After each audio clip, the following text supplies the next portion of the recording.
FATCA and CRS, Customer Due Diligence. Financial institutions are not FATCA compliant.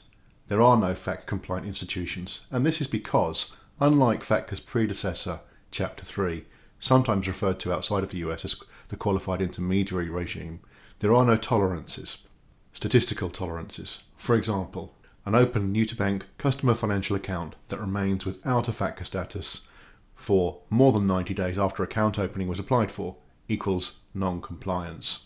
A pre-existing customer financial account that has an undocumented account FATCA status today equals non-compliance. These are just examples, and these are examples of why there are only varying degrees of severity of non-compliance. The tipping point comes when the IRS or a host country tax authority classifies the extent of non-compliance as significant or an event of default. The difference between those financial institutions that have certified FATCA compliance and those that have not.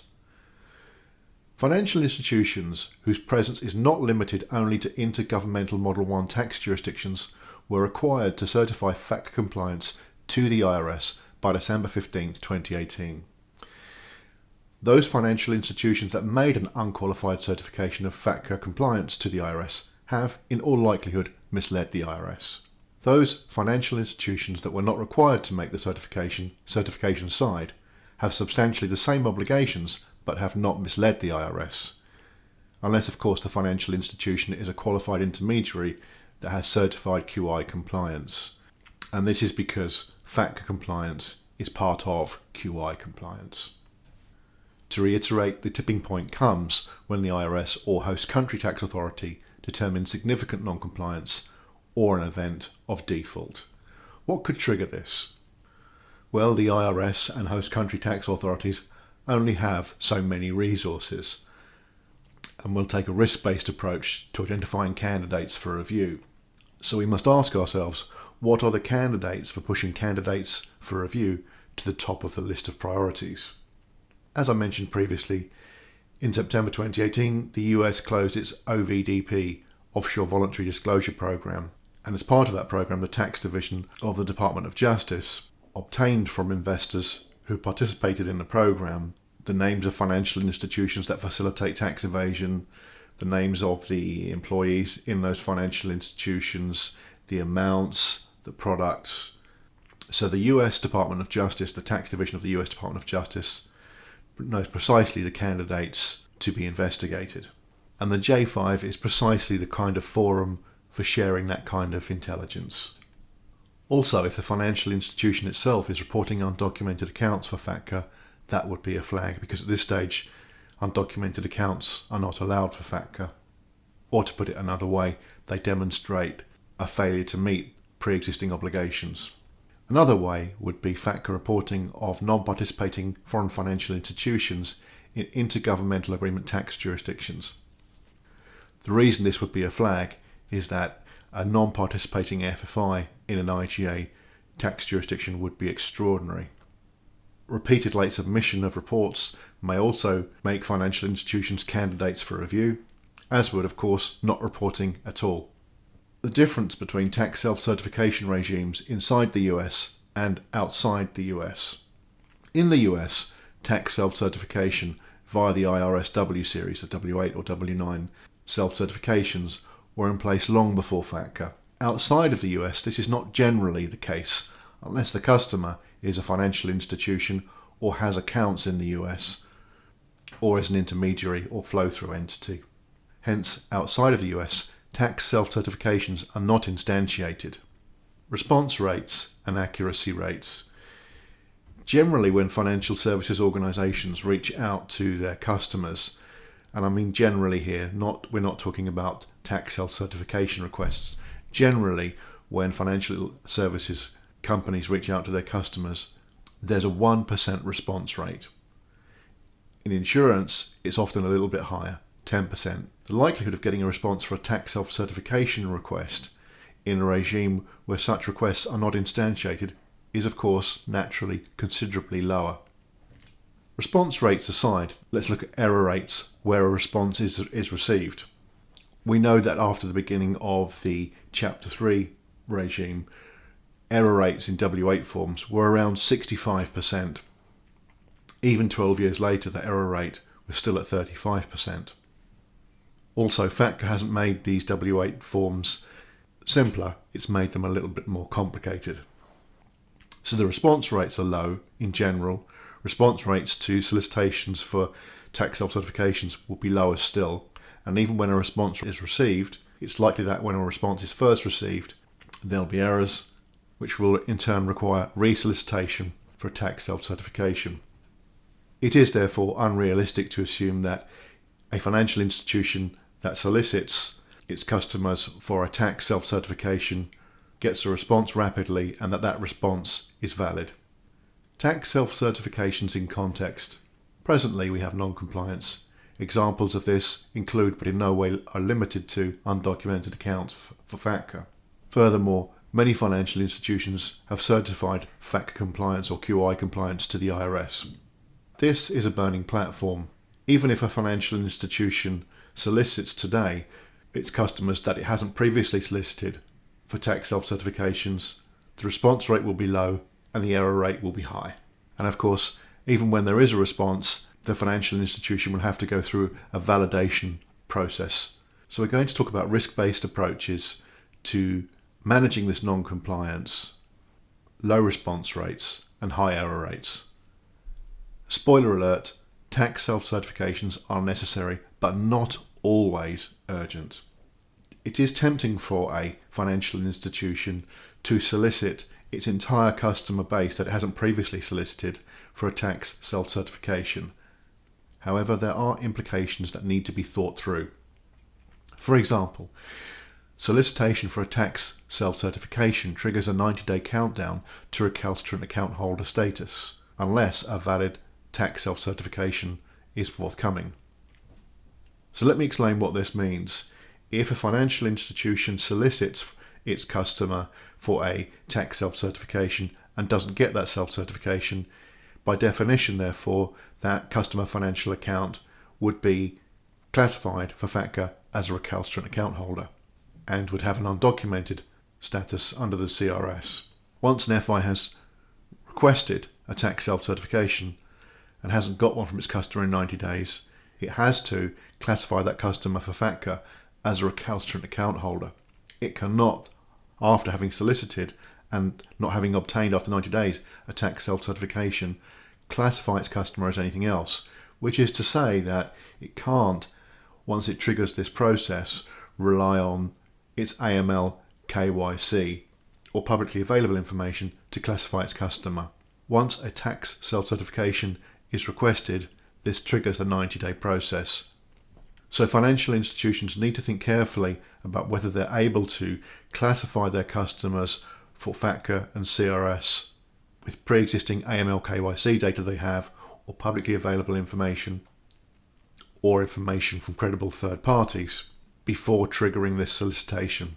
On the flip side though, for financial institutions, time is of the essence. If they're going to use their pre-existing AML KYC data, publicly available data, or information from credible third parties, they need to be able to do this rapidly. Every path they choose is imperfect.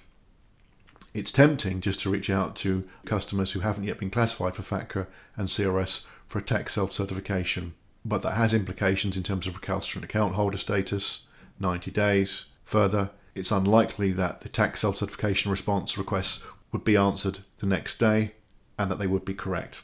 Hence, one has to take a risk-based approach. So let's take a look at what's actually required for FATCA and CRS and why. Required FATCA and CRS data fields. We need the FATCA status and the CRS status. The reasons for this I hope I've explained fully in earlier presentations. We need the address of the customer. We need the tax identification number or international tax identification number, TIN and ITIN. TIN and ITIN are nuanced, and I will come back to this in a later presentation. For individuals, we need the date of birth. Again, this is nuanced. For individual, place of birth, and by this we mean the town, not the country. Again, this is nuanced. We need to establish if the account holder or account holders have US citizenship for tax purposes, and if not, we have to establish that they don't. It needs to be borne in mind that US citizenship for tax purposes is broad and would include things like substantial presence and green card holders. We need to establish each tax jurisdiction that considers the payees resident for tax purposes, and the US W series forms do not establish this. Further, we need to obtain this data for all of the above for the following categories: controlling persons of customer financial accounts with a FATCA status of passive non-financial foreign entity, or controlling persons of customer financial accounts with a CRS status of passive non-financial entity. Controlling persons of a customer financial account with a CRS status of type 2 investment entity where the entity is in a non-reportable CRS tax jurisdiction. The US itself is a non-CRS reportable tax jurisdiction because it does not participate with the Common Reporting Standard. Controlling persons of UK non-profit charitable organisations. In the UK, a customer financial account representing itself as an active non-financial entity would be treated as a passive non-financial entity, i.e. its controlling persons must be determined. Why are these FATCA and CRS data fields required? To allocate the FATCA status and the CRS status so as to determine which accounts are subject to FATCA withholding, FATCA reporting and CRS reporting, and to collect the reportable data fields of those customer financial accounts with a FATCA status and CRS status that lead to reporting. It does, however, need to be borne in mind that not all non-compliance is significant. The wrong non-reportable FATCA status is not as significant as allocating a non-reportable FATCA status to a reportable FATCA customer financial account. Let me give examples to explain this. Let's say an FI had classified its customer as an active non-financial foreign entity for FATCA because it knows its customer is an oil company with no passive income. Active non-financial foreign entity is a non-reportable FATCA status. Let's say that the true FATCA status of that customer is an affiliate of a publicly traded non-financial entity listed on a recognised stock exchange. Both statuses are non-FATCA reportable and non-FATCA withholdable. This is non-compliance, but it is not as significant as the example I'm about to give. A more significant example of FATCA non-compliance would be wrongfully classifying a passive NFFE with a non-reportable FATCA status when they should have a reportable FATCA status. By way of example, let's say a financial institution incorrectly classifies a passive NFFE as having no substantial US owners. Hence, the FATCA status attributed to that customer financial account would be passive, non-financial foreign entity with no substantial US owners, a non-reportable FATCA status. Whereas in fact, that passive non-financial entity does indeed have a US substantial owner and should have been classified as a passive NFFE identifying substantial US owners, a reportable FATCA status. This example of FATCA non-compliance is considerably more significant than the former example. Some financial institutions have taken an approach to pre-existing customers that in my own opinion is boneheaded, that of simply off-boarding US customers. The IGA versions of FATCA do not require this. Even the non-IGA version of FATCA only requires off-boarding accounts where that account holder is a recalcitrant account holder. And that requires soliciting the customer for a self-certification and not having obtained one by 90 days. Simply off-boarding US accounts was not a requirement of the regulations and still leaves the financial institution with having to do all of the FATCA CDD and CRS CDD on the remaining population of customer financial accounts, a lack of US citizenship notwithstanding. Such an approach is tantamount to pursuing stability in the graveyard. AML KYC. If all the required FATCA and CRS data fields were not populated via a self-certification, then, when the customer financial account is next subject to an AML KYC refresh, the financial institution should obtain a tax self-certification. Otherwise, an AML KYC refresh will not trigger a request for a tax self-certification, provided that the financial institution monitors for changes in circumstances and there has been no change in circumstances, and no claim for US Tax Code Chapter 3 treaty relief has been made. Claims for relief of Chapter 3 of the US Tax Code expire December 31st, 3 years after the claim was made. AML KYC refreshes that reveal a potential change to the FATCA and CRS data fields trigger a request being made within 30 days of the trigger to the account holder for a tax self-certification. Monitoring for these changes of circumstances is part of AML KYC. AML KYC changes in circumstances trigger soliciting customers for tax form self-certifications. The FATCA and CRS data fields are part of KYC. In intergovernmental agreement tax jurisdictions, if a financial institution is not compliant with local KYC law, then by definition it is not FATCA compliant or CRS compliant. Risk-based approaches to collecting the FATCA and CRS data fields. There are a number of approaches a financial institution can pursue. It can look at its pre-existing AML KYC, it can look at publicly available information. This would include listings on recognised stock exchanges, NAICS codes and standard industrial classification codes, and outside of the US Treasury regulation version of FATCA, the IRS GIN list. A financial institution could also use credible third parties, for example Thomson Reuters, Dun & Bradstreet. Then of course there's self-certification itself, and finally a hybrid of each of the earlier approaches. The approach or approaches that best fit a financial institution will always depend on the unique fact pattern of that financial institution, although I would argue that a self-certification is always required of account holders. It's only a question of when that self-certification is required. In the ideal world, we'd have that self-certification today or tomorrow, but unfortunately this is not the ideal world. Considerations then pertaining to these approaches. First and foremost, the financial institution is not FATCA compliant, and it's likely that it or part of its group have self-certified FATCA compliance to the IRS. A natural inclination of financial institutions is to solicit those customers for whom the FI does not already have a FATCA status and a CRS status for a tax self-certification. However, as we have discussed, there are implications. Once a customer is solicited for a self-certification, they become a recalcitrant account holder if they have not self-certified inside 90 days. Being solicited for a tax self-certification is not always a happy experience and does not become happier still when one is resolicited following submission of an invalid tax self-certification. Accuracy. An FI can look at its pre-existing AML KYC records, but there's no guarantee that that data will be accurate, up-to-date, or even readily available. FATCA does vary by tax jurisdiction. For example, under the US Treasury regulations, there is a FATCA status called ODFFI, Owner Documented FFI, and this is an accepted FATCA status on a W8 series form. However, in many IGA tax jurisdictions, the FATCA status ODFFI or Owner Documented FFI is not allowed. If a financial institution uses publicly available information or information available from credible third parties, there's always the risk of incorrect FATCA and CRS classification. When a financial institution solicits its customer for a tax self-certification and that customer responds with a tax self-certification, there is then the process of validating that tax self-certification.